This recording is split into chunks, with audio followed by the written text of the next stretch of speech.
خداوند کریم نے کتنا بڑا کرم فرمایا، کتنی بڑی بندہ نوازی فرمائی، کس قدر رحمت فرمائی کہ ہماری زندگی میں لیلۃ القدر، شب قدر کی رات ہمیں عطا فرمائی۔ رمضان المبارک کا بابرکت مہینہ، شب قدر کی رات، ختم قرآن کی تقریب سعید، مسجد کا مقام، یہ ساری چیزیں بابرکت ہیں۔ خداوند عالم نے انسانیت کو نوازنے کے لیے، اس کا بھلا کرنے کے لیے، اس کو فلاح و بہبود تک پہنچانے کے لیے مختلف طریقے رائج فرما دیے۔ کبھی جمعے کا دن رکھ دیا کہ مانگ میرے بندے کیا مانگتا ہے، کبھی رمضان المبارک کا مہینہ عطا فرما دیا کہ 11 مہینے میں جو تو نے گناہ کیے ہیں ڈھیر جمع کر دیا، اپنے گناہوں کا اتنا بڑا انبار جمع کر دیا کہ زمین و آسمان کے خلا کو پر کر دیا، اور میرے بندے اگر تیرے گناہ بہت زیادہ ہیں تو میرا کرم کا دریا بھی چھوٹا نہیں ہے، تو مانگتا جا میں دیتا جاؤں، تو دامن پھیلا میں بھرتا جاؤں، تو جھولی پھیلا میں تجھے نوازتا جاؤں۔ حدیث میں ہے، فرمایا مدنی کریم صلی اللہ علیہ وسلم نے کہ جب آدمی اللہ کے حضور میں امید کے ساتھ جھولی پھیلاتا ہے، یقین کے ساتھ اللہ کے دربار میں ہاتھ پھیلاتا ہے، ارشاد فرمایا اللہ پاک یوں فرماتے ہیں کہ پھر اس بندے کا ہاتھ یا اس کا دامن خالی لوٹاتے ہوئے مجھے شرم آتی ہے۔ اللہ کی ذات بڑی کریم ہے، بہت رحیم ہے، وہ دینے پر بڑا قادر ہے، ہم مانگنے والے بن جائیں۔ ہر نبی نے، ہر ولی نے، ہر غوث قطب ابدال نے اسی سے مانگا اور سب کی اسی نے پوری کی۔ آدم علیہ السلام سے لے کر مدنی کریم صلی اللہ علیہ وسلم تک 1,24,000 انبیاء کرام تشریف لائے، سب نے خداوند عالم کے دربار میں جھولی پھیلائی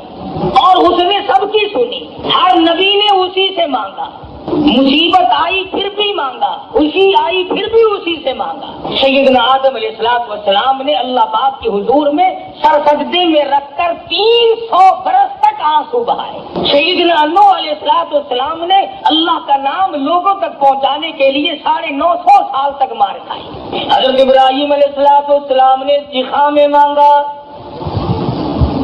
موسیٰ علیہ السلام نے کوہ طور پہ مانگا، اسماعیل علیہ السلام نے چھری کے نیچے مانگا، ایوب علیہ السلام کا سارا بدن کیڑوں نے کھا لیا مگر پھر بھی پروردگار سے مانگا، یوسف علیہ السلام کنویں میں ہے پھر بھی اللہ پاک سے مانگا۔ ہر نبی اپنی اپنی مشکلات میں، اپنی پریشانی میں، اپنی بے کسی اور اپنی بے بسی پھر رو رو کر کے اللہ میاں کو پکارتا تھا۔ کسی نے مچھلی کے پیٹ میں مانگا، کسی نے جھوپڑی میں لیٹ کر مانگا، کسی کی زخمی زبان تھی، کیڑوں نے کھا کر زبان بھی ختم کر دی مگر پھر بھی اسی سے مانگا۔ کسی نے اس طریقے سے مانگا، امام الانبیاء محبوب کبریا حضرت محمد مصطفیٰ صلی اللہ تعالی علیہ وسلم کی ذات اقدس ہے، ساری رات روتے ہیں، ساری رات آنسو بہاتے ہیں۔ حضرت ابو ہریرہ رضی اللہ تعالیٰ عنہ فرماتے ہیں میں مدنی کریم صلی اللہ علیہ وسلم کی خدمت عالیہ میں پہنچا، آپ نے نماز کی نیت باندھی ہوئی تھی، قرآن مجید کی تلاوت فرما رہے ہیں، کم سے کم کئی سپاروں کی تلاوت فرمائی، تلاوت کرتے کرتے سورت ہود آ گئی جس میں پہلی امتوں کی بربادی کا ذکر ہے۔ مدنی کریم صلی اللہ علیہ وسلم کا سانس پھول گیا۔ ابو ہریرہ کہتے ہیں اتنے گھبرائے، اتنی سانس گھٹنے لگی، مجھے یوں معلوم ہونے لگا کہیں آج کالی کمری والے کا آخری وقت نہ آ گیا ہو۔ سیدہ عائشہ صدیقہ رضی اللہ تعالیٰ عنہ فرماتی ہے رمضان المبارک کا چاند نظر آتے ہی مدنی کریم صلی اللہ علیہ وسلم کا رنگ پیلا پڑ جایا کرتا تھا، ہر رات کو عبادت میں گزارتے، سارا دن روزے کا اہتمام کر کے روزہ دار رہتے۔ صحابہ کرام کو جنگ کے موقع پر رخصت بھی دی، اجازت بھی دی، صحابہ کرام نے پھر بھی روزے کو قضا نہ کیا۔ سیدنا علی مرتضیٰ رضی اللہ تعالیٰ عنہ فرماتے ہیں کسی سے رمضان کا ایک روزہ چھوٹ گیا اور پھر اس نے اس ایک روزی کے بدلے میں ساری عمر روزے رکھے. حضرت علی فرماتے ہیں ایک روزہ چھوٹنے کے بعد 100 سال تک ابھی گرمی سردی رات دن دکھ درد میں سفر میں حضر میں 100 سال تک بھی اگر روزہ رکھتا رہے رمضان المبارک کے ایک روزے کی خیر و برکت کو نہیں پہنچ سکتا. ارشاد فرمایا مدنی کریم صلی اللہ تعالی علیہ وسلم نے جس کو اللہ پاک نے شب قدر کی عبادت کی توفیق عطا فرما دی, لیلۃ القدر کی توفیق عطا ہو گئی, دعا مانگنے میں رات گزار دی, اللہ اللہ کرنے میں رات گزار دی, تلاوت کرنے میں رات بسر کر دی, خداوند عالم کی حضور میں تسبیح تحلیل کرتے کرتے گزار دی, صلاۃ التسبیح پڑھتے پڑھتے گزار دی, درود شریف پڑھتے پڑھتے گزار دی, استغفار کرتے کرتے رات گزار دی. اللہ پاک فرماتے ہیں کہ اس نے اتنا زیادہ ثواب کما لیا, اتنا زیادہ کما لیا, لیلۃ القدر خیر من الف شہر, ایک رات کے بدلے میں اس کو اجر و ثواب 83 سال 4 مہینے کی عبادت کا ثواب دوں گا. ایک رات کی عبادت کے بدلے میں 83 سال 4 مہینے کی عبادت کے متعلق ثواب فرمایا مدنی کریم صلی اللہ علیہ وسلم نے. اور جس کی رمضان المبارک کی آخری 10 راتیں عبادت میں گزر گئی گویا اس نے 833 برس کا زمانہ مکمل عبادت میں گزار دیا. اور ارشاد ہے حضور اکرم صلی اللہ علیہ وسلم کا کہ پہلی امتوں میں سے کسی کو بھی شب قدر عطا نہیں ہوئی. جتنے نبی آئے, جتنے رسول آئے, جتنے پیغمبر آئے, جتنے بھی اللہ کے برگزیدہ پیغمبر تشریف لائے, کسی امت کو لیلۃ القدر عطا نہیں ہوئی, کسی امت کو شب قدر کی رات نہیں ملی. حضور فرماتے یہ میری امت کے لیے خاص انعام ہے. اور یہ انعام ہوا کیسے, اس کا سبب کیا بنا؟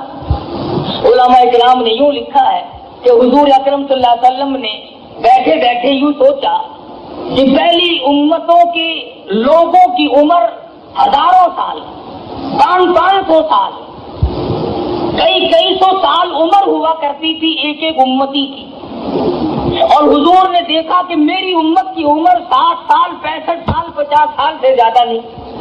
تو یہ ان امتوں کے مقابلے میں قیامت میں عبادت کے میدان میں شرمندہ ہوں گے. میرا امتی ان امتیوں کے مقابلے میں شرمندہ ہو جائے گا کیونکہ عمر کم ہے, اگر رات دن عبادت بھی کرے پھر بھی مقابلہ نہیں کر سکتا. اللہ نے فرمایا میرے محبوب غم نہ کر, اگر تیری امت کی عمر کم ہے, اگر تیری امت کے لوگوں کی عمر کم ہے, زندگی کم ہے, حیاتی کم ہے, میں تیری امت کو رنگ دوں, ان کو ایک رات ایسی دوں گا جو 1000 مہینے سے زیادہ افضل ہے. مدنی کریم صلی اللہ تعالی علیہ وسلم نے فرمایا بنی اسرائیل کا ایک آدمی 1000 مہینوں تک اللہ کی راہ میں جہاد کرتا رہا. اس کا ذکر کر کے مدنی کریم صلی اللہ علیہ وسلم کے دل مبارک میں خیال آیا میری امت محروم رہ گئی, نہ ہزاروں مہینے کی عمر ملے, نہ اتنا عبادت کر سکے. اللہ پاک نے فرمایا لیلۃ القدر خیر من الف شہر, اور میرے محبوب گھبرانا غم نہ کر, میں تیری امت کو ایک رات ایسی عطا کروں گا جو 83 سال 4 مہینے کے مقابلے میں ایک رات بن جائے گی. ایک مرتبہ مدنی کریم صلی اللہ تعالی علیہ وسلم نے فرمایا زکریا علیہ السلام, ایوب علیہ السلام, حزقیل علیہ السلام, یوسیٰ علیہ السلام یہ اللہ کے پیغمبر ہیں, انہوں نے اتنی عبادت کی, اتنی ریاضت کی, اتنی محنت کی, 80 برس تک پل جھپکنے کے برابر بھی اللہ کی یاد سے غافل نہیں ہوئے. 80 سال عبادت کی, پل آنکھ کی پل جھپکنے کے برابر بھی غفلت نہ آئی. تو حضور اکرم صلی اللہ علیہ وسلم کو رنج آیا میری امت اتنی عبادت کیسے کرے. فرمایا میرے نبی گھبرانا, اگر کسی کو 10 سال بھی 10 راتیں مل گئی تو ان کے لاکھوں کے مقابلے میں زیادہ بہتر ہو جائے گا. اور شب قدر ایسی نام والی رات ہے, انا انزلناہ فی لیلۃ القدر وما ادراک ما لیلۃ القدر, میں نے اس رات میں قرآن قرآن مجید عظمت والی کتاب، شان والی کتاب، دستور والی کتاب، نصب العین والی کتاب، قانون خداوندی، تعزیرات الہی، کلام الہی کو لوح محفوظ سے آسمان دنیا پر اسی رات میں اتارا ہے۔ وما ادراک ما لیلۃ القدر، اور آپ کیا جانے، آپ کو معلوم بھی ہے وہ لیلۃ القدر کیا ہے۔ لیلۃ القدر خیر من الف شہر تنزل الملائکۃ والروح، اترتے ہیں اس رات کو فرشتے۔ حدیث میں آتا فرمایا مدنی کریم صلی اللہ تعالی علیہ وسلم نے اللہ پاک کا حکم لے کر جبریل امین ایک فرشتوں کی فوج لے کر اترتے ہیں اور اعلان کرتے ہیں جاؤ اس رات میں پھیل جاؤ، پوری دنیا میں پھیل جاؤ، سمندروں میں پھیل جاؤ، پہاڑوں میں پھیل جاؤ، صحرا میں پھیل جاؤ، بستیوں میں چلے جاؤ، شہر کے گھر گھر کا